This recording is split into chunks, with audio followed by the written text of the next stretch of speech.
Good morning, everybody in Europe, and good afternoon for all of you joining me from Asia.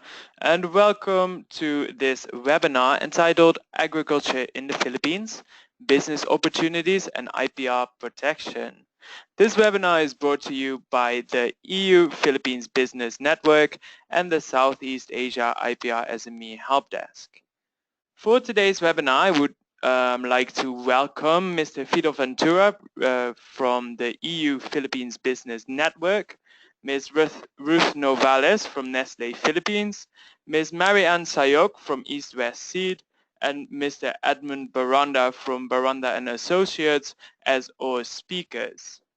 My name is Mitchell Smulders, and I am a project executive for the Southeast Asia IPR SME Helpdesk. And today I will moderate the webinar as well as the Q&A session. Before we go to the actual webinar, I would briefly like to bring your attention to the webinar platform. Throughout the presentation, we are looking forward to having a lively discussion with all of our attendees. So please get in touch by typing in questions and or comments you might have during the presentations using the question box on your screen. When you are writing these questions, please keep in mind that we will hold on to those until the end of the presentation, where we will answer them during the Q&A session. Also, I would like to mention that we are recording today's webinar, and it will be available for download from the webinar section of our website in the upcoming week. This will be both from the Southeast Asia IPR SME Helpdesk as the EU Philippines Business Network.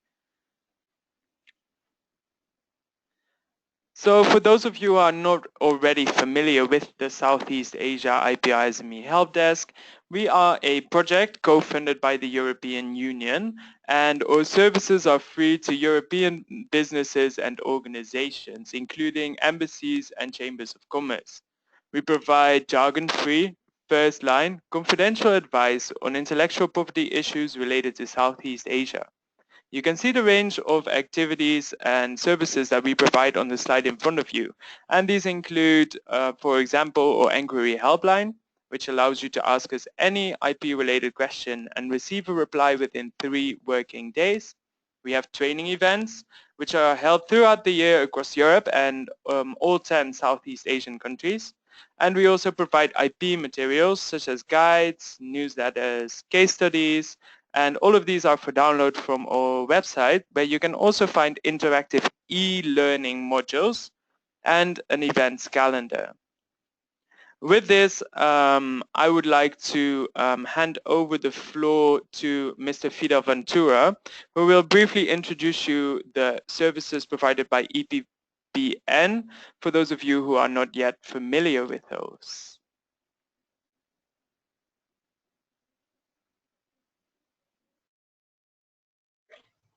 Good afternoon, everyone. I'm Fido Ventura from the EU Philippines Business Network. I just want to give a brief presentation on our organization. Like the IPR SME Helpdesk, we're also an EU co-funded program. We're implementing a series of activities and a series of assistance to EU companies who are looking into investing and trading in the Philippines. We are also a consortium of European about 8 major European chambers in the Philippines.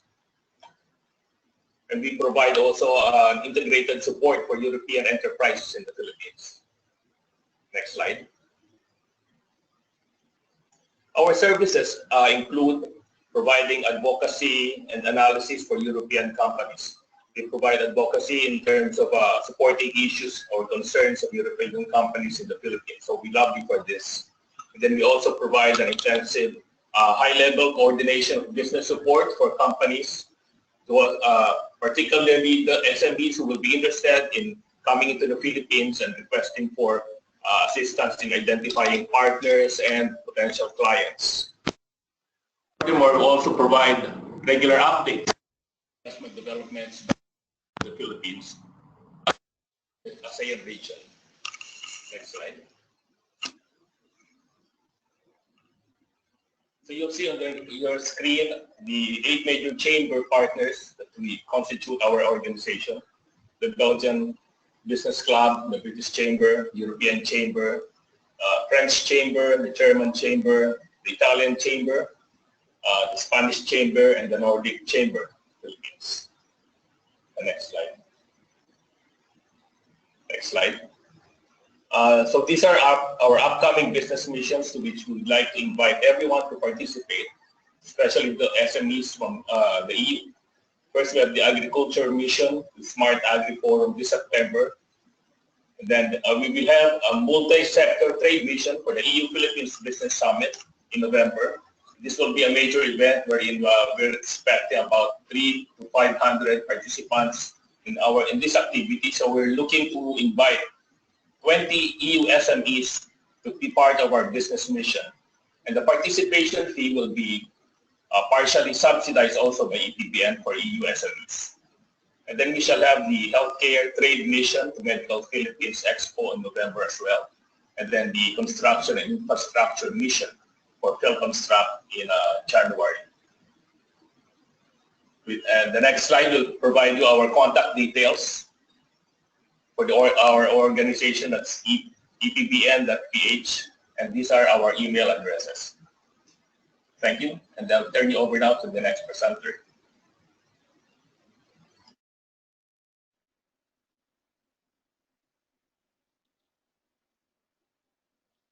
So the next presenter, it is my pleasure to introduce to you all Ms. Ruth Novales. Ruth is a member of the Corporate Affairs team and currently leads the Public-Private Partnership for the NESCAFÉ Plan Philippines.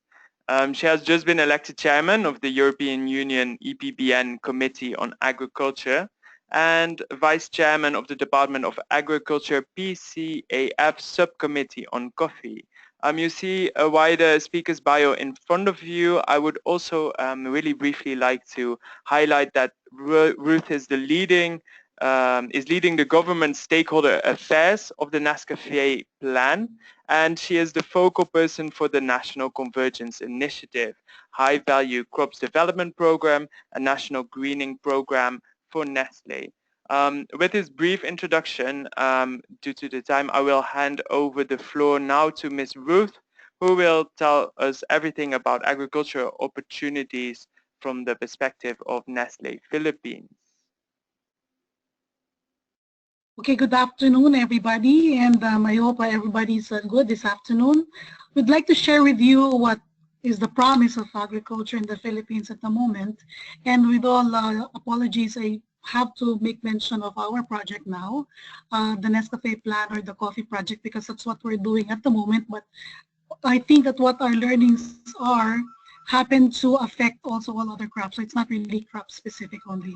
Okay, so if we're going to talk about the promise of agriculture in the Philippines at the moment, it is very important that we have what we call a best practice sharing, and one of the best practices of having a good agricultural programs in the country, whatever crop it is, whether it's a long gestation crop like coffee, rubber, or cacao, or short gestation crops like vegetables and cereals, or other staples like rice and corn, is to have a value chain model. And the value chain is an inclusive value chain, meaning from planting or agriculture to procurement of the finished good, manufacturing, delivery, marketing, and consumption. There should be initiatives and interventions of all stakeholders involved. Next slide, please. Yeah, next slide. Okay, so we would like to share with you a concept in really developing agriculture. It's called creating shared value. For sustainability of an agricultural project, the project has to be important to the enabler or the market of the product. Always they say that a crop is successful if there is a ready market, and it's true now and even in the past and even the future. So if the crop has a ready market, then it enhances the competitiveness of that company, while simultaneously it helps or addresses certain economic and social conditions in the communities where it operates, meaning that the communities would need the product as they plant it, and there's a ready market to be able to absorb the product. So that project becomes viable and thus sustainable. Next slide, please. So to briefly ask a poll question here, let me launch it. The question that we would like to ask from our audience is, how familiar are you currently with the agricultural sector in the Philippines?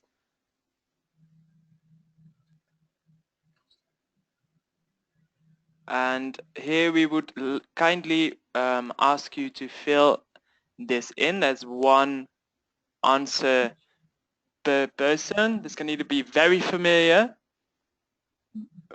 as you have had several years of experience, you are familiar with it, you are neither familiar nor unfamiliar, you are not familiar with it, but you intend to get familiar with it rather soon, or you are unfamiliar with it and this very webinar is your first experience with agriculture in the Philippines. So after just 10 more seconds, I will close the poll and we will get to see the results from our audience. Okay. And I will share the results with you now. And here we see that the vast majority of you has been aware of or are familiar with the agricultural sector in the Philippines, and a minority is neither familiar or unfamiliar. 18% of the voters are not familiar but intend to do so soon, and 9% are unfamiliar, and this is your first experience. This is good for us because then that means that we hopefully can bring you some new information, and that you will hopefully have plenty of questions to ask all experts at the Q&A session. So I would like to bring your attention once more that you can always type these questions throughout all three of our presentations, and we will save them for the Q&A session. With this, I will close the poll, and I will give the floor back to Ms. Ruth for the rest of her presentation. So we're very happy that most of the people listening now are familiar with the agricultural scene. No? I think what we really want to do at the moment is enhance the knowledge so that everybody who is involved in agriculture as either stakeholders or players can maximize their experience in Philippine agriculture. So then we'd like to share with you how else can you maximize your knowledge of Philippine agriculture. And maximize means success. So number one, we have a new government in place. And instead of being worried, nervous about it, I think we should be very optimistic that the current government, which we have been working on very closely, is very keen in helping really agricultural productivity in the country, so much so that they have been conducting a lot of technical working groups to be able to know what agriculture is needed in the country. No? So how do we do this? How do we do that value chain? First of all is, again, working with government. Second of all is production and distribution of high-yielding plantlets, which in any crop, this is very, very important.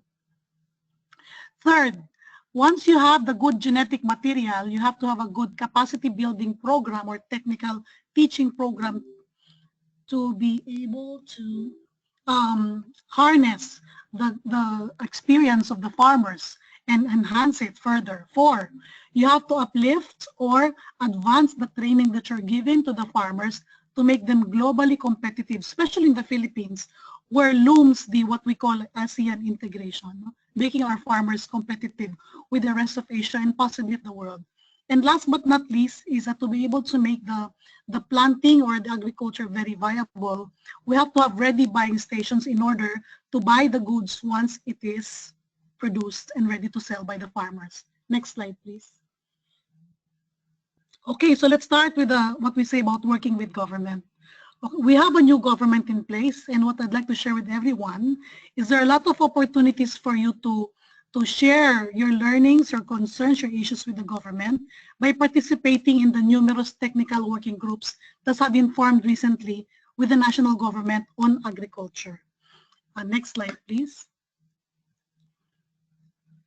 Because the new government is very keen on having agriculture help inclusive growth or inclusive business, they want to start it right. So in order for us to be able to help a certain crop, we have to make sure that we also support efforts to be able to have the first step right, which in our case, we're planting coffee. That's why we are helping produce the best plantlets to be able to sustain the agricultural activity, which is coffee farming.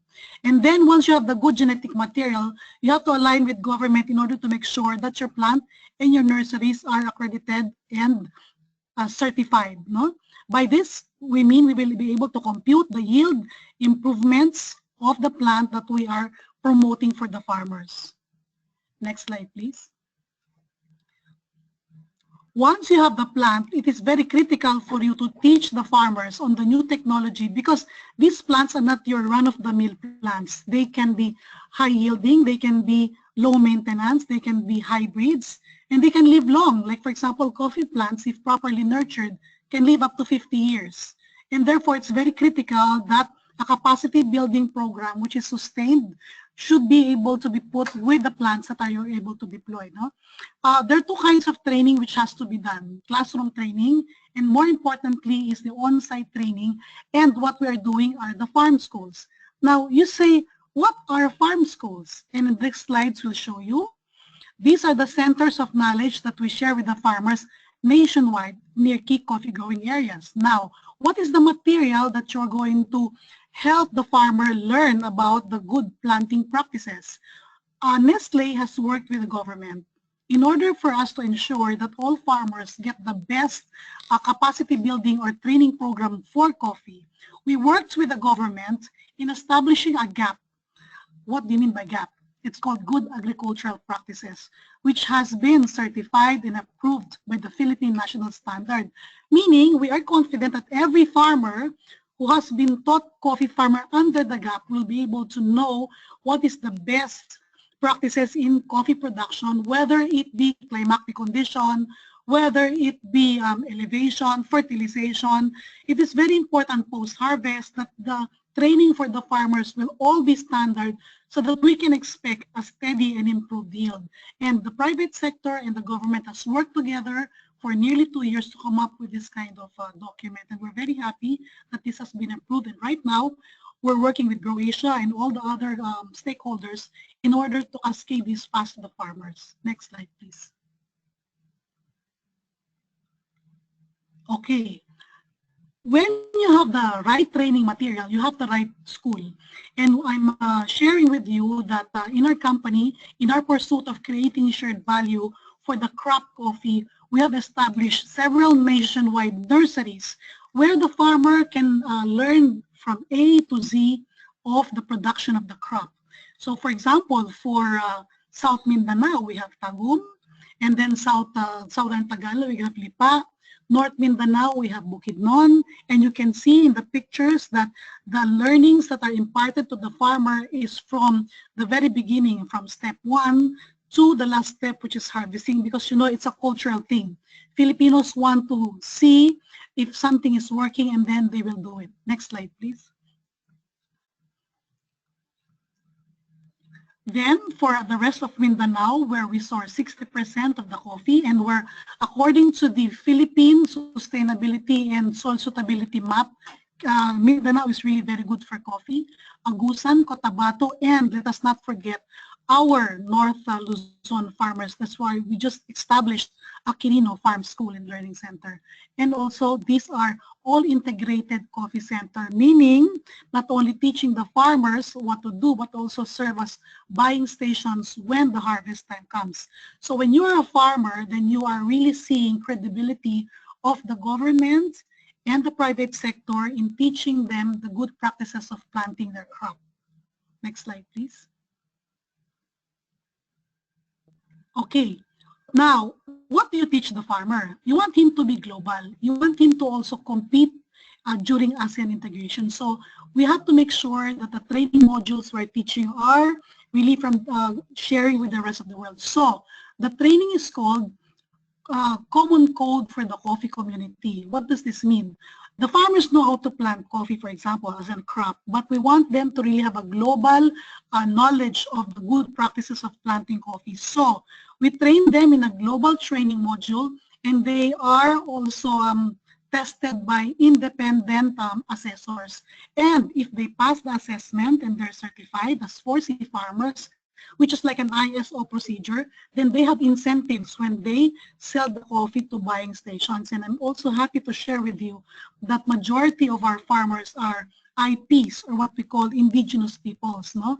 Those that are in the mountains, and those who are very, very good also in planting certain crops like coffee. And as you can see on the left side on step 1, we have training modules in the local dialect so that the farmers can better understand the better farming practices. Next slide, please. And more importantly, they say, what is the test? When we found out that we have a good plant and we have a good training program, we selected the coffee community, and what we showed government during our partnership meetings is if we migrate this kind of training and inputs to a certain cooperative. In this case, we chose a Mabuhay Kahayagan cooperative in Mindanao, and we were able to identify the things that they need and provide the interventions through the grant by the German and Dutch governments, which gave them a grant, not a loan. What happened is that the project, even if it's 3 years, in the first year alone of selling to a buying station of Neslté, they were able to increase their output by 54% already. Proof that the value chain approach is successful. From planting to harvesting to the production, it is very important that there is a value chain approach, and that the value chain is observed by all stakeholders to be able to maximize the planting project of a certain community. Next slide, please. And this is just an example of a buying station. Why is it important that we highlight the buying station? Because when the farmer has given a lot of effort in planting a crop, whether he was able to get the inputs from all the stakeholders, then he should be able to have a facility to sell his crop very, very soon, get the money very, very fast, and the method of assessing his or grading his crop should be very transparent. And in this case, we are sharing with you that in Nestlé's buying stations, when you're a farmer, you can deliver even 1 sack. Your jute sacks are lent to you, and you're able to get your money the same day within 8 banking hours. And we are even improving the system that you can get your money electronically, because we know it's important for the farmer to get his money back as soon as possible. And it should be the site of the buying stations should be very near the key coffee growing areas. Next slide, please.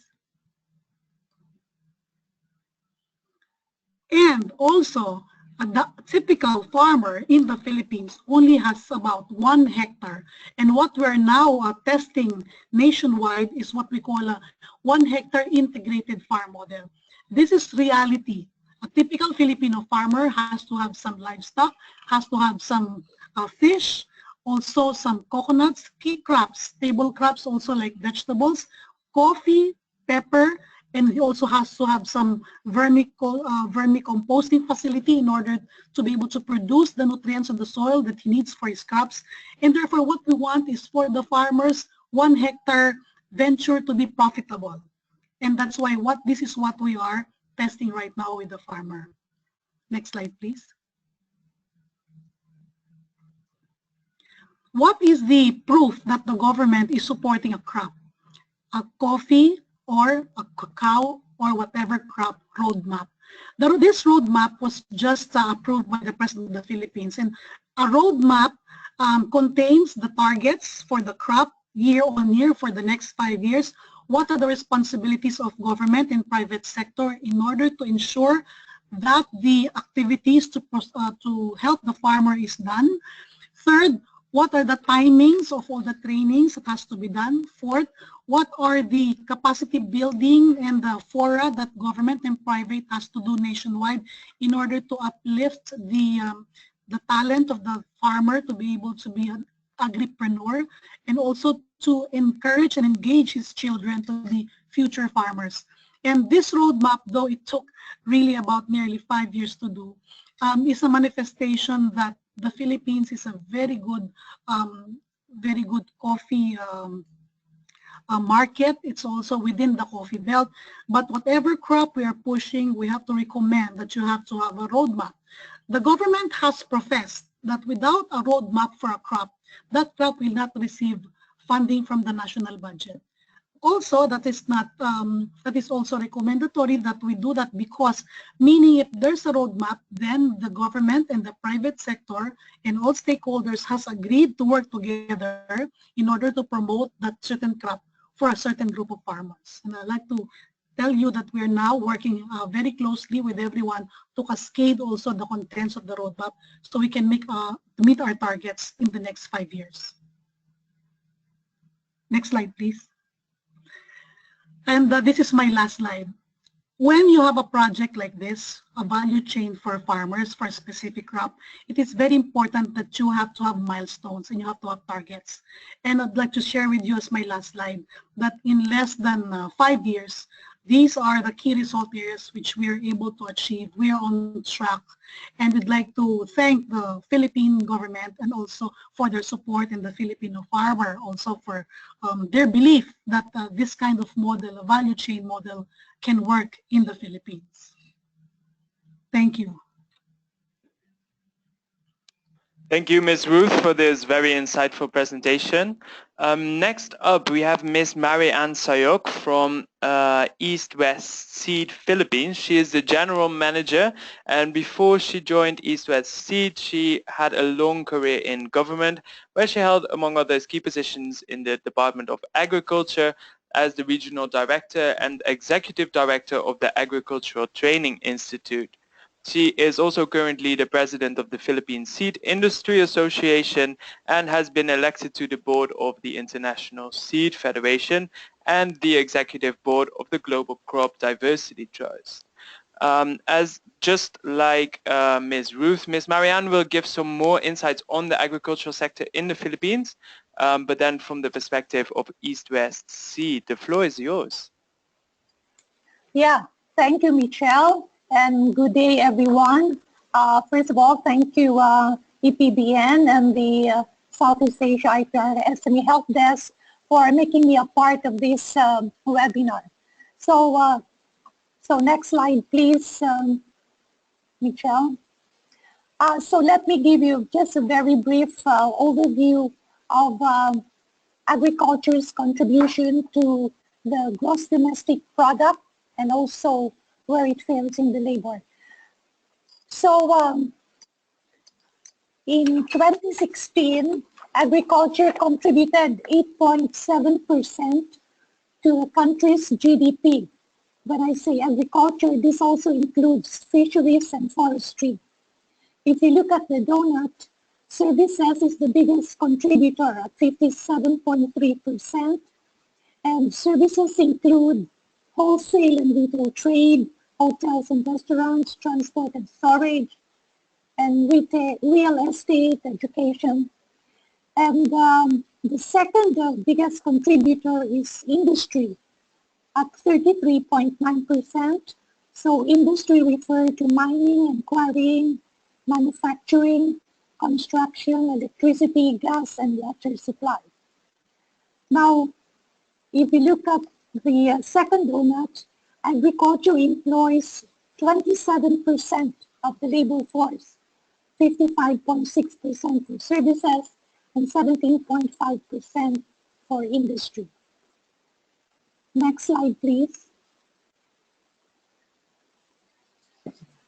For land use, of the almost 39 million hectares that the Philippines, that the total Philippine land area is, 41.7% or 12.4 million hectares are devoted to agriculture. and the rest 58.3% to non-agriculture. This 41.7% also includes inland water fisheries, so the aquaculture. Next slide, please. So the agriculture gross value added, rice, that is what in the slide says palay. That's the local term for the unmilled rice. So rice is the main contributor, 24.1%, followed by livestock at 17%, poultry at 14%, corn at 7%, and the rest of the crops. The other crops at 7.5% mainly refer to vegetables. Next, please.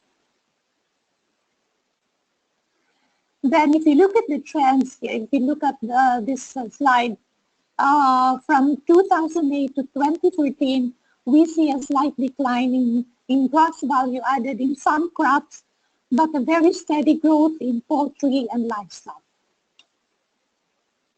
Next slide, please.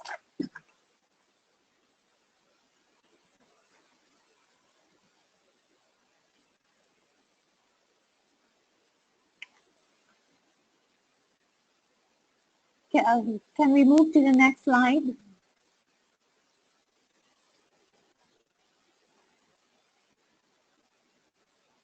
We are now at the slide for East-West seed, correct? No, this one. Potential. No, the previous slide, please, Michelle. No problem. Thank you, Marianne. Yeah. So I'd just like to show here the potential of the vegetable sector. The growth of the area planted to vegetables increased last year previously to 1.73%. The annual growth rate of vegetable production is almost 2%. Yield per hectare is 8.9 tons.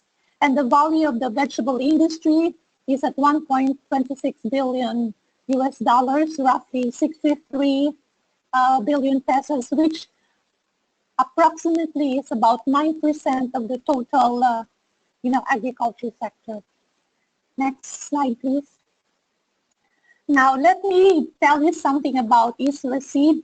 We are a Dutch company first established in the Philippines in 1982 by a Dutch sixth-generation seedsman, Simon Groot, who partnered with a Filipino seed trader, Benito Domingo. So together, combining the Dutch technology in plant breeding and horticulture with the local farming and market knowledge, they established Neslté. And since 1982, we have introduced market-oriented plant breeding in Southeast Asia, with the main focus on developing improved vegetable varieties that are adapted to local markets and growing conditions. Let me just tell you briefly what was the condition before 1982. There was practically no vegetable seed industry to talk about. Vegetable seed industry was mainly a trading system. So most of the seeds are, farm-saved seeds, and also seeds for the more semi-temperate regions. They're practically imported from abroad. So Neslté was the first to really introduce or to go into vegetable plant breeding. And so for 5 years, we were just really investing in R&D. And then later on, we were successful in coming up with the first improved or the first hybrid vegetable seeds. So we have 35 years of experience in the vegetable seed business. And today, we are one of the 10 largest vegetable seed companies in the world and a global leader in tropical vegetable seed market. Last year, we were ranked #1 in the global index for vegetables and the regional index for East Africa. Next slide, please.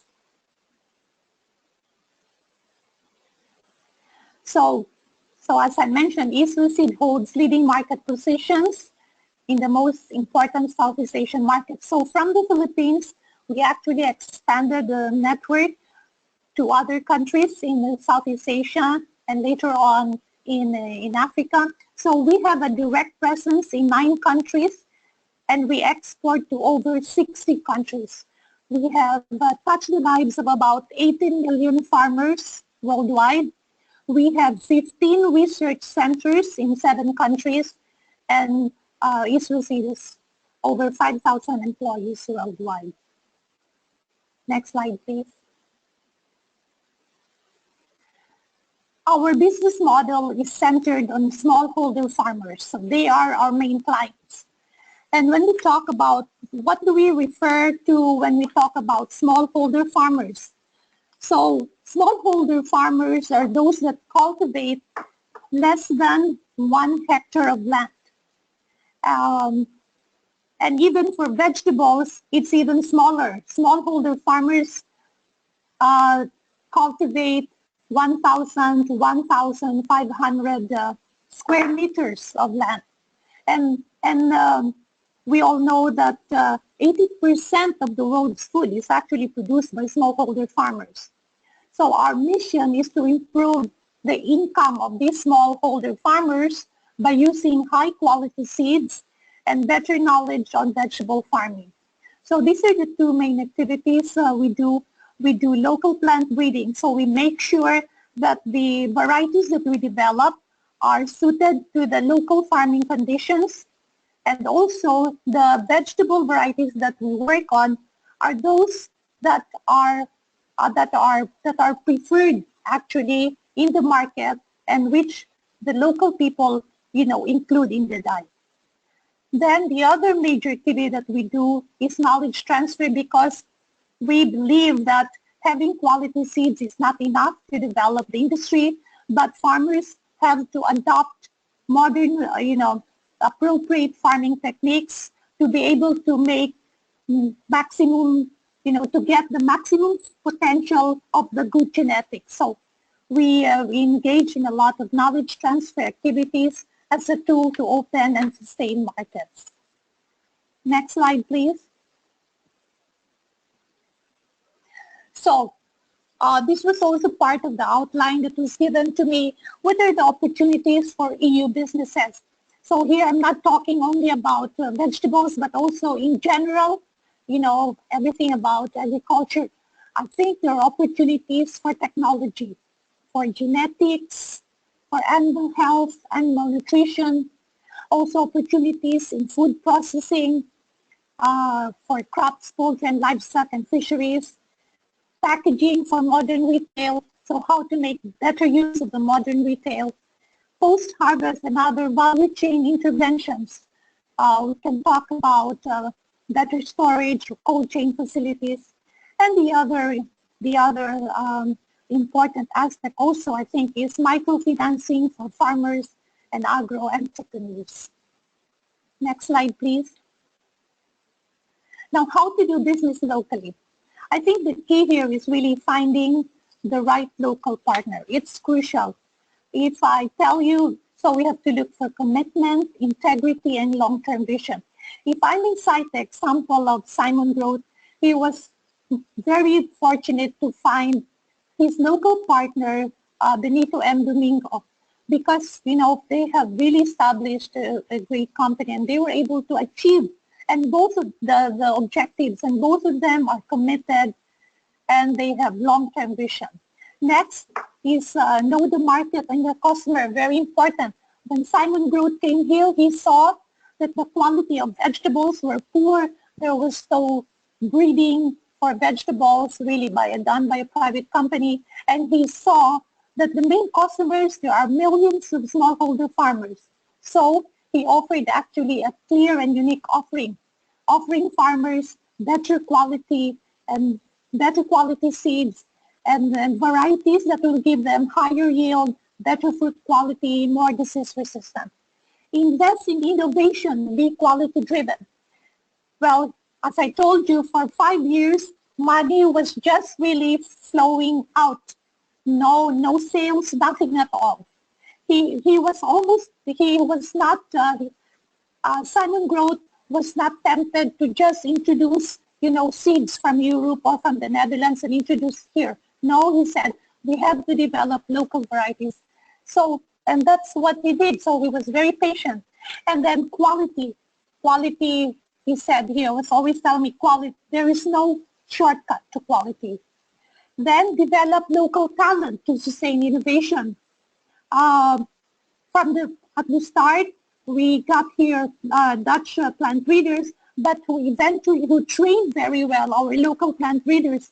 So when I came in East West, there were about 4 plant breeders, but after a few years now, totally we are 100% Filipino, and our local breeders are really doing a great job.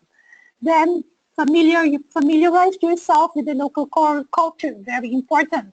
If we really want to do business in the Philippines, we need to know how things are done.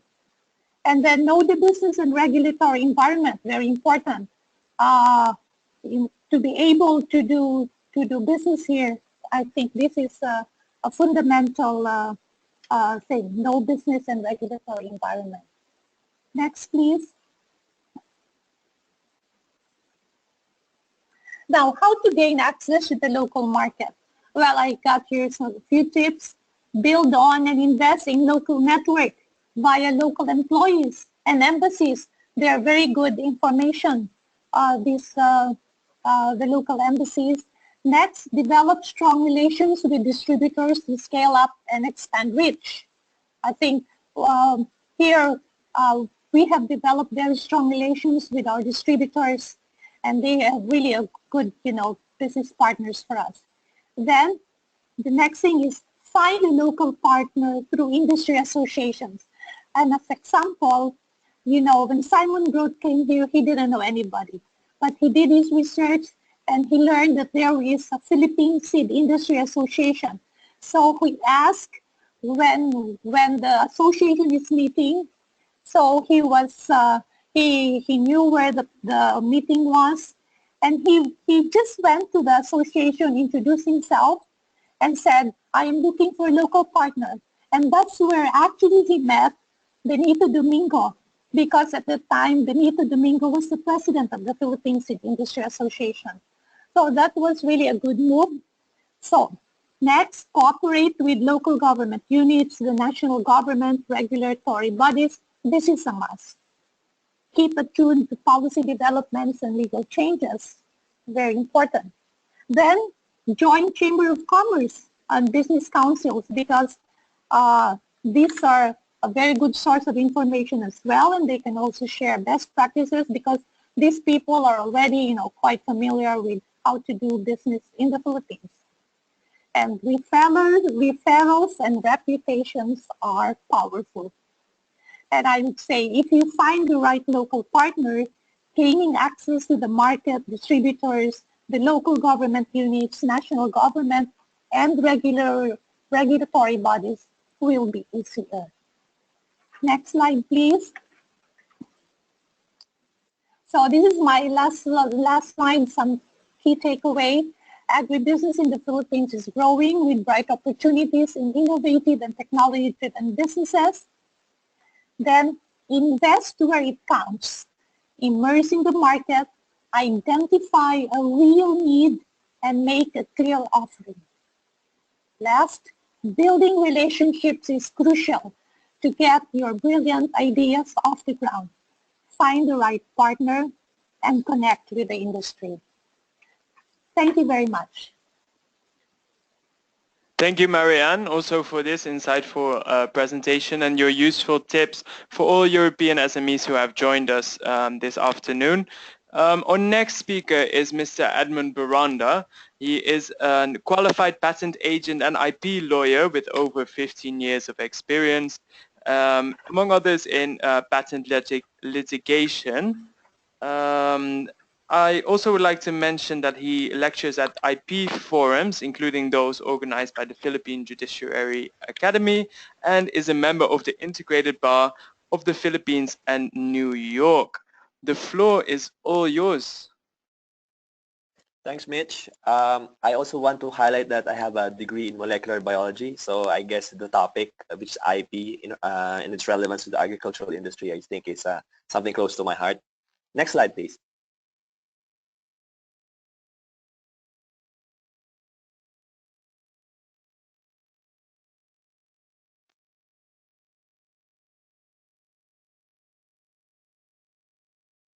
Mitch, next slide, please.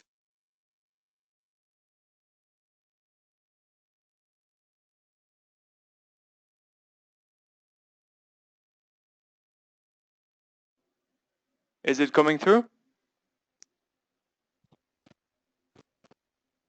Hello. Okay, I lost you there for a while, Mitch. Anyway, so why protect your intellectual property? If you sell goods, if you sell services, it's very important that first you identify what your intellectual properties are, and then you register those IPs. And why do you want to register those IPs? Because you want to protect yourself against infringers.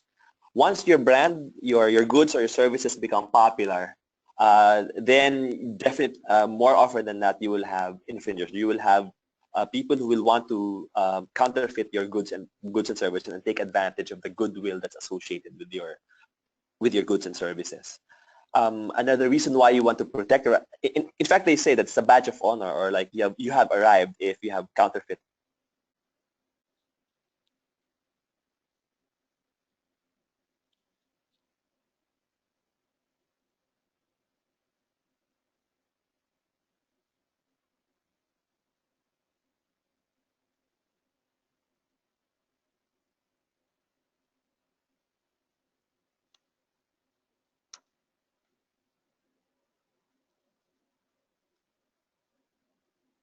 So you want to secure that so that you can grow your company.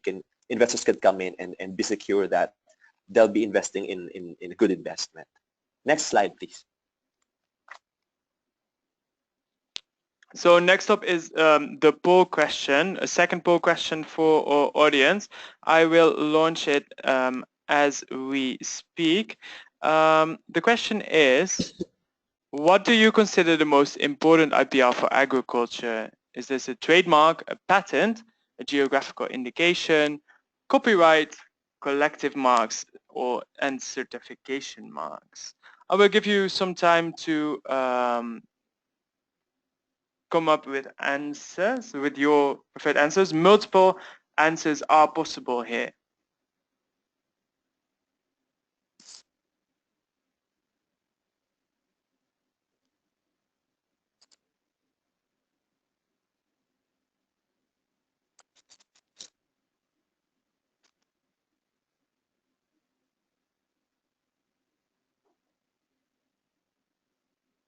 Okay, and with this, I will now close the poll and share it with everybody. So here we see that 70% has indicated that a patent is the most important IPR for agriculture, followed by geographical indication on 40% and 30-30 for trademarks and collective marks and certification marks. These are great results, Mitch. I'm happy to say this. Those are exactly the right numbers. In the agriculture industry, the most important ones are actually trademarks and patents and trademarks. Collective marks and certification marks are actually a subset of trademarks. But you are right, and I think you're right that copyright is not very much important in IPR for agricultural industry. There may be some instances where it's important, but I think those are good results. So let me go through the four most important intellectual property rights as far as the agricultural industry is concerned. So there are four, I would think. Because of the limited time, I'll be discussing four. So patents, geographical indications, trademarks, and collective marks, which is, like I said, just a subset of trademarks. Next slide, please. Let's talk about geographical indications first. A geographical indication will identify a good as, first of all, it should originate in a territory. So this is an actual geographical spot on Earth. where the quality, the reputation, or other characteristic of the good is attributable to the geographic origin. Next slide, please. I'll give you an example of that, a very good example, I'd say, something that will be familiar to all of you. Champagne. Champagne is a classic example of a geographical indication. As you all know, it's a wine. It's a sparkling wine produced in Champagne region of France. It's actually the northern part of France, I think somewhere east of Paris.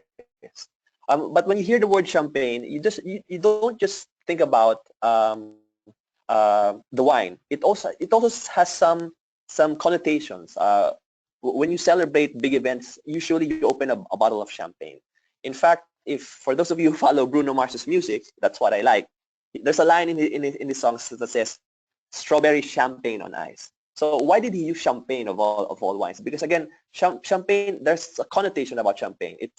It's a symbol of luxury and celebration, which is sadly for the Comité Champagne, which is the organization of champagne producers, it is sometimes or often usurped and misused. Next slide, please. So just so you'll understand what a geographical indication is, or an appellation of origin is, let's go through the pictures. First, there has to be a delimited place. So as you can see from the picture on your left, the left side of your screen, that's the map of France. And Champagne is a region in the northern part, northeastern part of France, to the east of Paris. So there should, for you to have a geographical indication, that place should be delimited. There's a defined geographical area, and the product that comes from that delimited place, or grown from that particular region, those products will have qualities and characteristics that are due to the geographical environment. So that could be the natural factors. For example, for in the case of champagne, so this is a wine. So the wine comes from grapes, grape juice. The kind of environment in Champagne, in the region of Champagne, is the right conditions for you to grow the best grapes for to produce champagne or sparkling wine.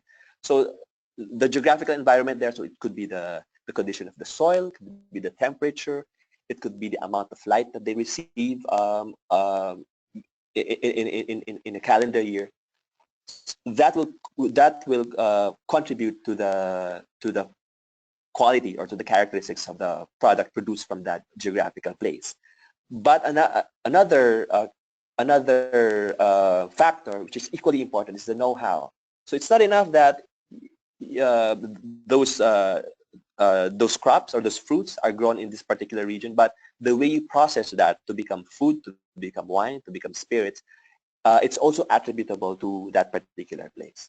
So champagne, for a wine to be called champagne, you can't call any sparkling wine as champagne. In fact, that's what the Comité Champagne hired us to do, is to look for any inappropriate use of the geographical origin champagne. So it should just come from that region. There are only a list. There's a list, an exclusive list of wine producers based in Champagne who can call their sparkling wine champagne, because they comply with very strict standards of the Organization of Champagne Producers in France. Next slide, please. Geographical indications are not limited to wines. A lot of agricultural products are, in many agricultural products, you will also find geographical indications. Some examples are there on the screen. In Vietnam, they have a GIs, or geographical indications, for a type of orange that is grown in Cao Phong. I guess it's a region in Vietnam. And for chestnuts, they have a geographical indication as well. I don't know how to pronounce it, but it's Trung Han.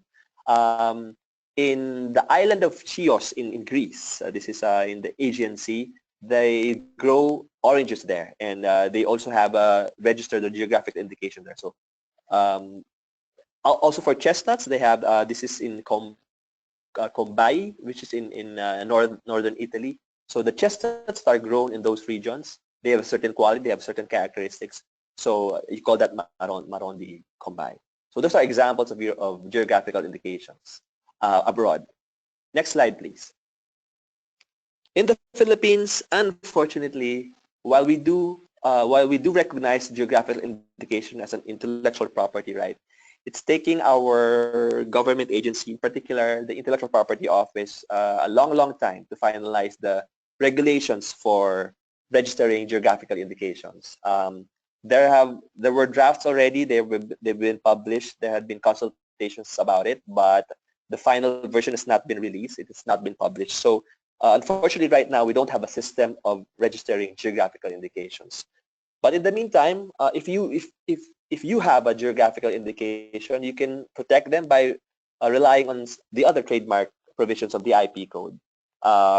Because you can oppose trademark applications for marks that are similar to your geographical indications, because under our IP code, you're prohibited from registering a mark that misleads the public as to the geographical indication of the goods or services. Or you could also file a criminal case for false designation of origin, because it's a fraudulent claim to say that these agricultural products come from this region when they are not. Next slide, please.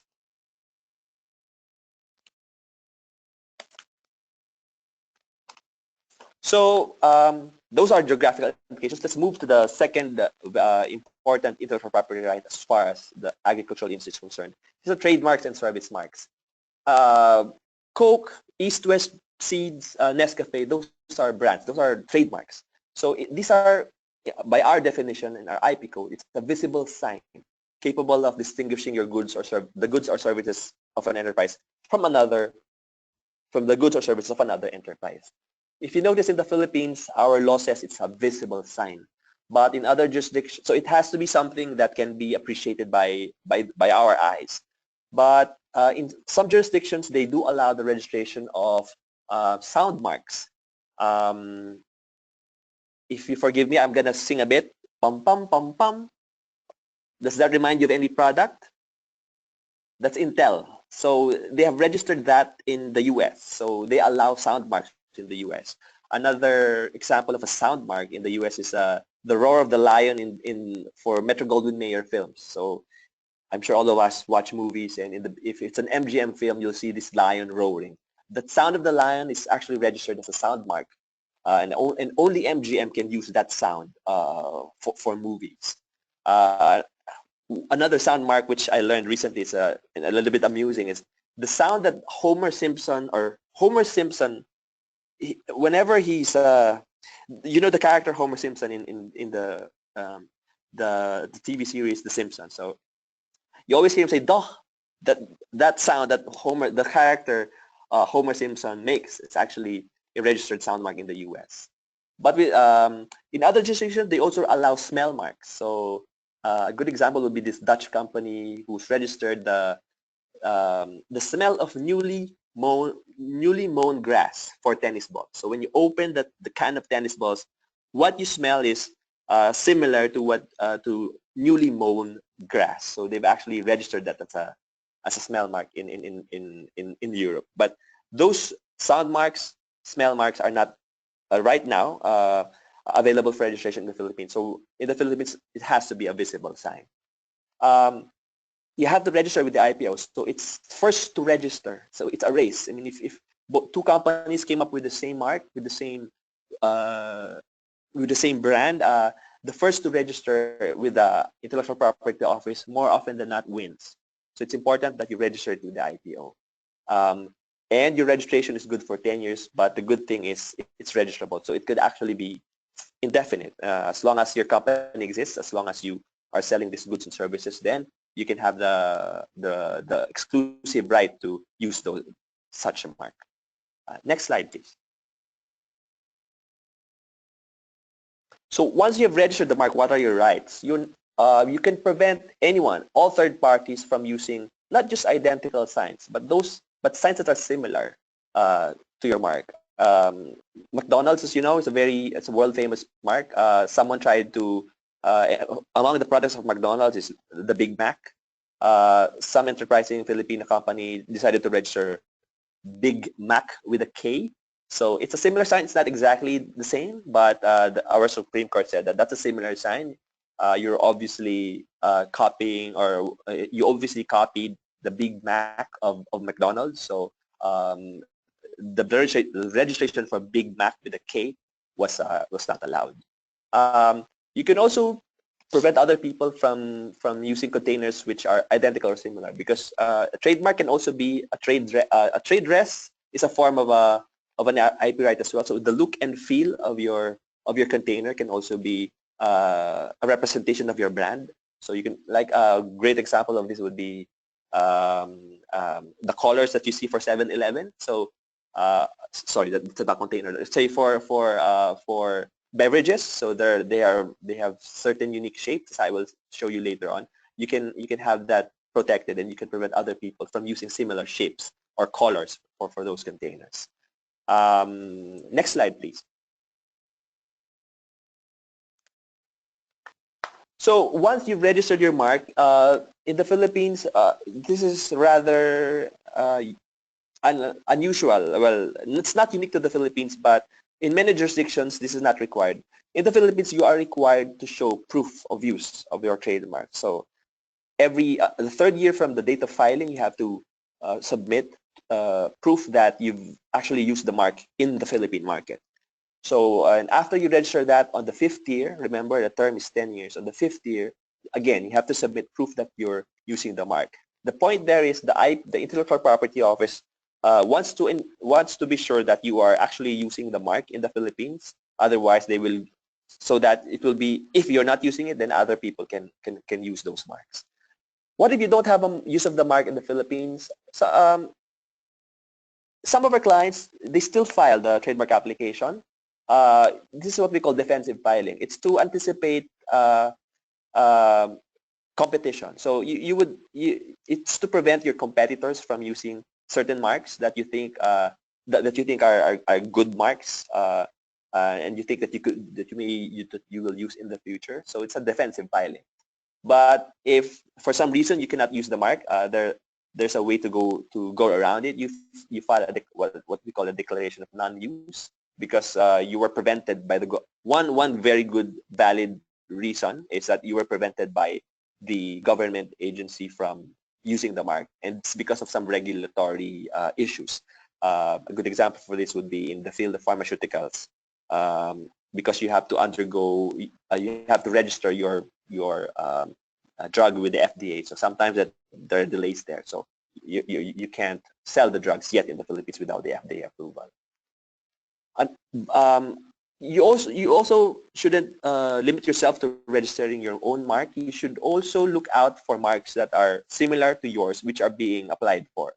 So you can use the services of intellectual property firms, or you could do it yourself. You could look at periodically, you go through the marks that are published by the Intellectual Property Office for registration, and you can oppose trademarks that are similar to your marks.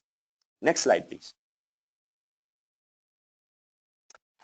Like I said, collective marks are a subset of trademarks, but they are different in the sense that it's similar to a geographic origin. A collective mark is a mark that will distinguish it's capable of distinguishing the origin of your goods. So it will already tell the public where your goods are coming from, and other characteristics, including the quality of goods or services of different or enterprises. And the use of the mark should be under control of the registered owner of the collective mark. Application for this is very similar to a trademark application. You just have to designate the mark as a collective mark. A good example would be, next slide please, Guimaras mangoes. Since we don't have yet a geographical indication registry, what the growers of mangoes in Guimaras did was to file a collective mark. And this is very recent. About a few weeks ago, the Intellectual Property Office granted the Guimaras mangoes growers application for a collective mark for Guimaras mangoes. So I've already seen this in the market actually. Mangoes with this sticker. This is like a thumbprint with a G that you see on the upper left hand side of the slide. So why did the growers of Guimaras mangoes decide to file or to register the collective mark? Because Guimaras mangoes are world famous. They're famous worldwide, and I think arguably it's the sweetest, the best tasting mango in the world. No exaggeration. So it's very important for them to make sure that Guimaras mango, the mark or the words Guimaras mangoes are only used on mangoes that were grown in Guimaras Island. I'm pretty sure that once the geographical indication registry is up and running, then the growers of Guimaras mangoes will also register their Guimaras mango as a geographical indication. Next slide, please.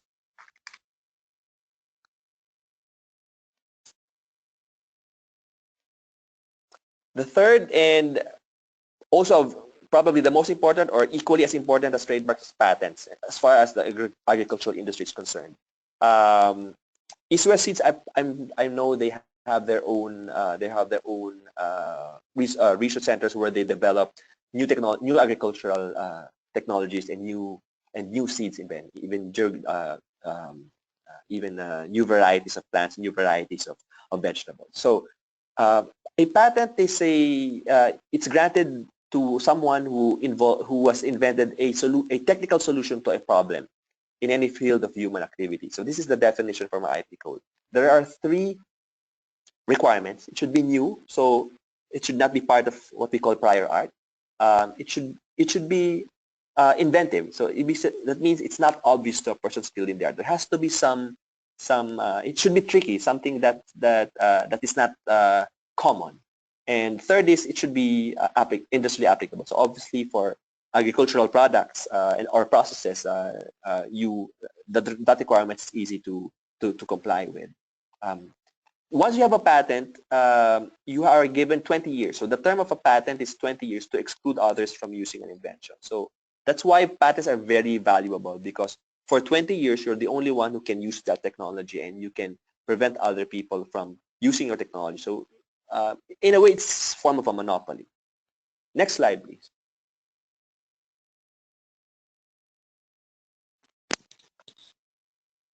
Not all.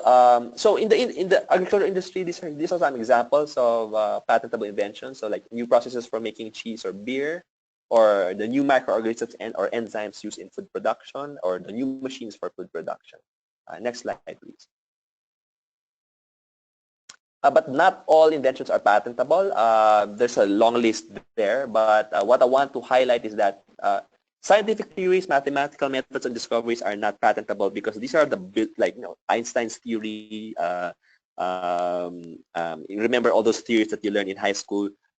You cannot patent that, because those are the building blocks of scientists and researchers. But what I want to highlight is that in the Philippines, plant varieties or animal breeds are not patentable. More on that in the next slide. Next slide, please. So again, the exception here, let me qualify that prohibition against patenting of plants and animals. It does not apply to microorganisms and the biological processes, non-biological and microbiological processes. So for example, you can have a patent for a new bacteria, a new yeast or fungi that you use for food production or for food processes. You can also patent industrial processes that use microorganisms. Like I said, when you process milk to become cheese, you use certain microorganisms. So those microorganisms, you can also patent that. Next slide, please. As for plants, they're not patentable, but on the other hand, we have a separate registry for that. It's called Plant Variety Protection. So virtually the same requirements as getting a patent. It has to be new, distinct. That means that you can distinguish this variety from other varieties, and it's uniform. So if there's a plot of land and you have all these, for example, blue corn, everything is blue. And next, another characteristic should be stable. So the next generation of blue corn should also be blue.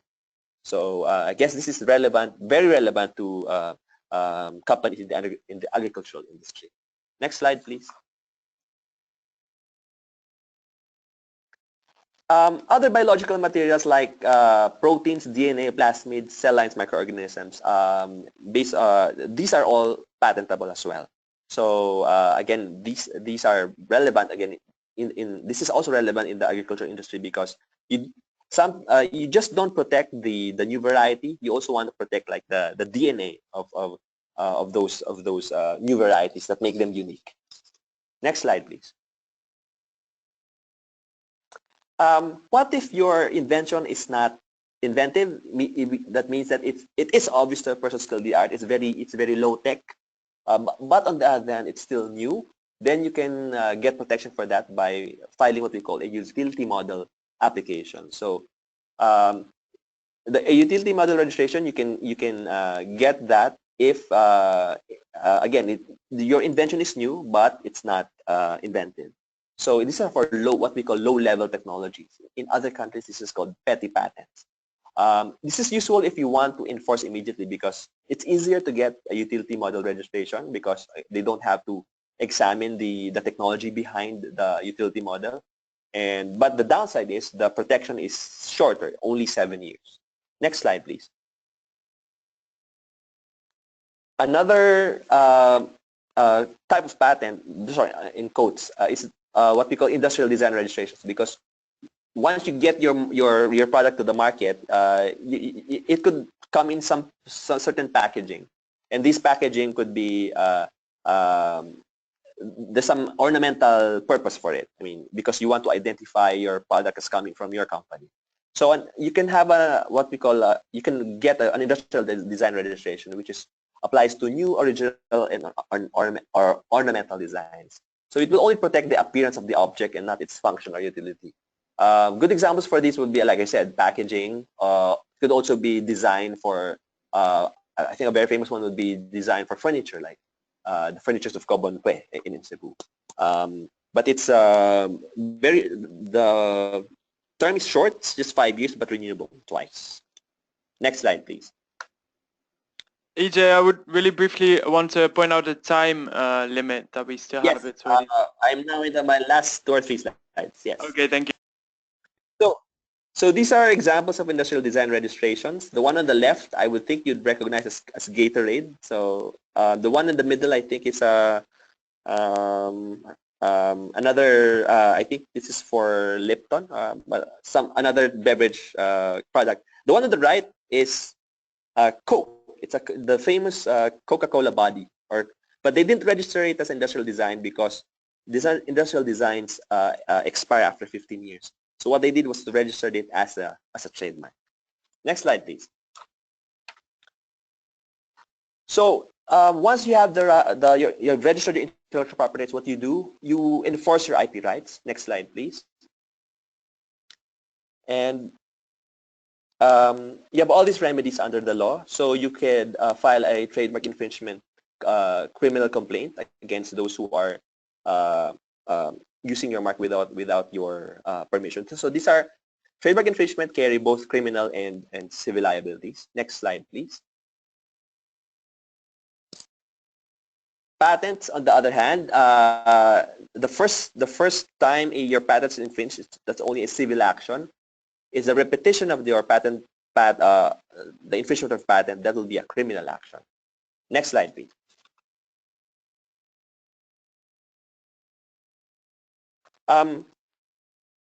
There's no really exciting case as far as enforcement of IP rights in the agricultural industry. But what I want to briefly tell you about is in the case of genetically modified organisms. In the Philippines, there was a big case that was resolved by the Supreme Court. There was a petition against the field testing of genetically modified eggplants. It's called BT talong. It's genetically modified so that it will resist weeds. What Greenpeace did was to file a petition against the field testing of those genetically modified eggplant. In the first decision of the Supreme Court, they agreed with Greenpeace, and they said that there should be no longer test. The testing of genetically modified organisms should be prohibited because it's not safe. They actually said that GMOs are not proven safe despite all the scientific studies that were presented by the defendants proving that it's safe, but the Supreme Court ruled otherwise. The good thing is, upon reconsideration, they reversed their earlier decision, but on a different ground. They said that, oh, okay, since the field testing of the GMOs was already done, actually by the time they filed the petition, it was already done. They said, okay, it's moot. And on the other hand, there are new regulations that will address the supposed faults of the earlier regulation. So I embrace this because in the agricultural industry, we are going more and more for GMOs, and the environment right now in the Philippines is that it's a concern that maybe you will be investing a lot in GMOs, and then you will have these cases filed against you for saying that it's not safe. So it's a cause for concern and something that we are closely monitoring. All right, so next slide. So what are some tips? Key takeaways is that you should register your marks and patents in the Philippines, and while GI regulations are pending, you can consider registering collective marks, and also remember that in the Philippines you need to use your marks to maintain your registration. GMO animals are not patentable, but you can GMO plants may be protected under the Plant Rights Protection Act. The last slide is that conclusion. Please make use of our IP system in the Philippines so that you protect your investments into agricultural industry. Thank you. Thank you, EJ.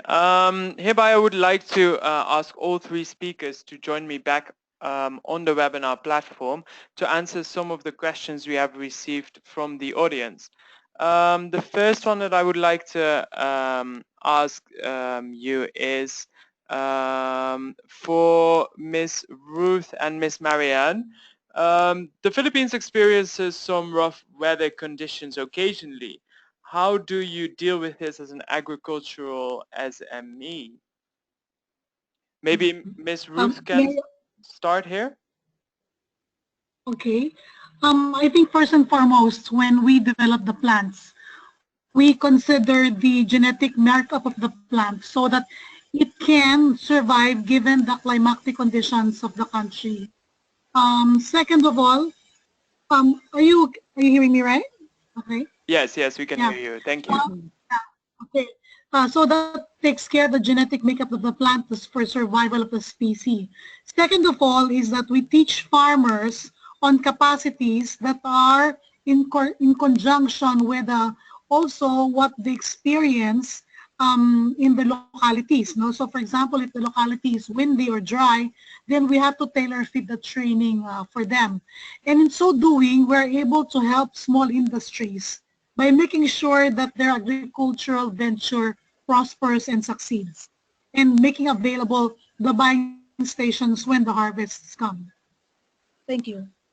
Marianne, would you like to add something to this? Yes, no, that's right. I think what Ruth said. Presently, well, the climate change is really a big challenge for the farmers now. That is we see part of the knowledge transfer activities, in order to mitigate this or lessen the impact of these challenges, is we promote the use of a proper technology.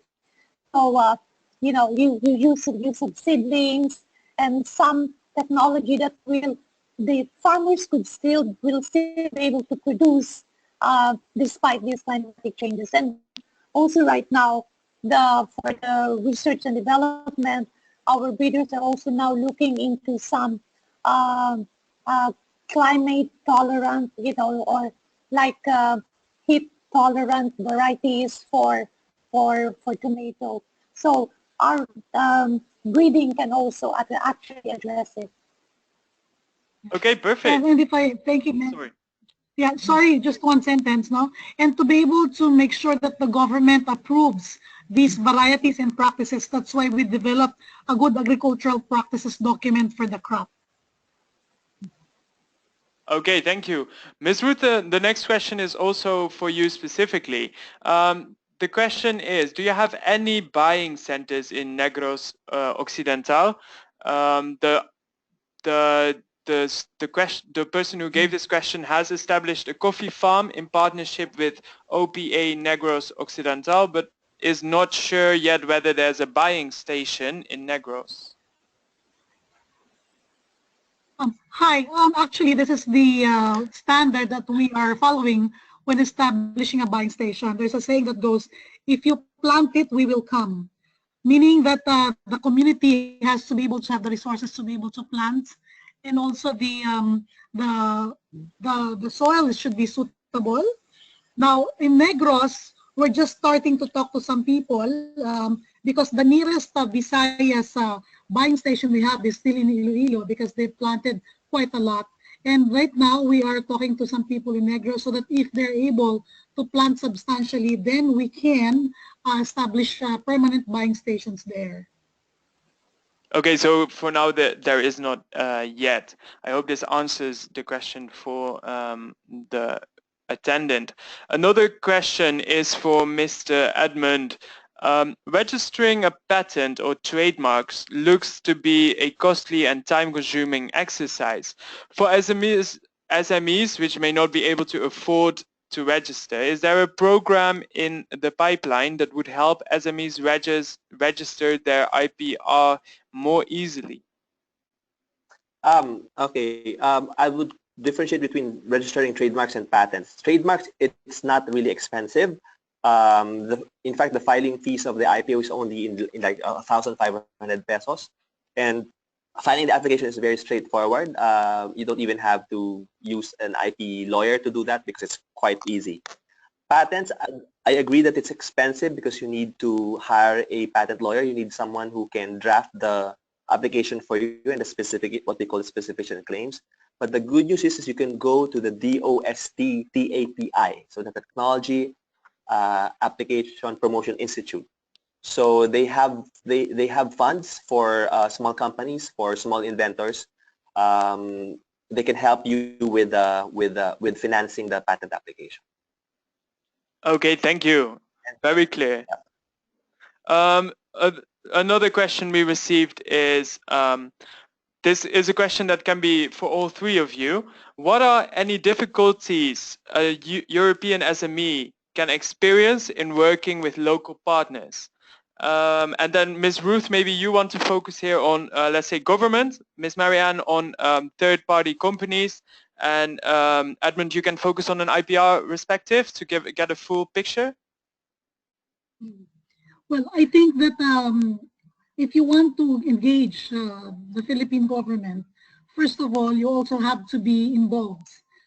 There are a lot of calls to work with technical working groups. So one is knowing what technical groups are available in the offices where you need help. So it's really just a few times go to the Department of Agriculture, DNR offices, and find out what you need and participate. I think that's the number one, because dialoguing with them is very important for them to understand the issues. And guess what? They listen and they work on it. I think that's very important. And keep on pushing, keep on attending, keep on talking. So a personal presence is important. Ms. Marianne. Very much, yeah. Okay, perfect. Ms. Marianne, for third-party companies, would you say this is also equally as important? Oh yeah, of course. Local presence is also very important, and really engaging your prospective partners and even stakeholders. I always say that there's also maybe perhaps some bit of luck, like what happened to our founder, that he just found the right partner because he was there at the right place and at the right time. So it's very important really to find the right partner and really get the strong commitment and long-term vision. Thank you. And Edmund, what would you say, how can companies, EU SMEs in the agricultural sector best protect their IPR when working with local partners? Okay. When working with local partners, it's first of all, I go back to my first mentions that you need to register your IP in the Philippines.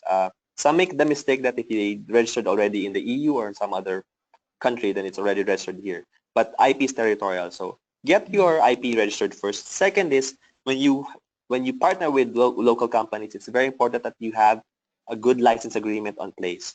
So it should detail how your patents or trademarks are used, for what duration, how do you protect those IP, etc. So um, those two, I think I would say, license agreements and then register your marks and your IP in the Philippines. Okay, thank you. Keeping an eye out on the time, I want to close with one final question. This is for Ms. Ruth and Ms. Marianne. As an island nation, what opportunities does the Philippines pose that other Southeast Asian countries might not have? Yeah. Well, if I can answer first, I think the beauty of being archipelagic is that if something goes wrong climatically or like an infestation in one area, the other areas can still survive, and there can be immediate measures to control the infestation, not like probably when you are landlocked. Now, on the other hand, the challenge is you have to have more resources and more teams to be able to manage and engage the people in the different islands. But again, this is our country. We love our country, and therefore we should do everything we can to be able to promote agricultural productivity. Yeah, I totally agree with Ruth, especially on being archipelagic. It's easier indeed to control certain diseases because, you know, of the natural protection. That's the reason why we never really were affected by the avian flu and those diseases that affected our neighboring countries. And second, I think the huge diversity also in the different areas will provide, you know, would be investors, you know, a large menu. Now I talk about, for example, in our business, vegetable preferences are different from one region to another. So it provides us with more opportunities, you know, to widen our offering. Okay, thank you all three for answering these questions. If anybody in the audience still has any questions, do not hesitate to send them to us. We will forward them to the relevant expert who can answer them for us. Thank you also all, Marianne, Ruth, and Edmund, for your presentations today. I will now move on to the concluding section of our webinar. I would like to briefly turn your attention to the Southeast Asian country fact sheets, which are available on our website, www.ipr-hub.eu, where you can find all information on all ASEAN countries regarding IPR protection.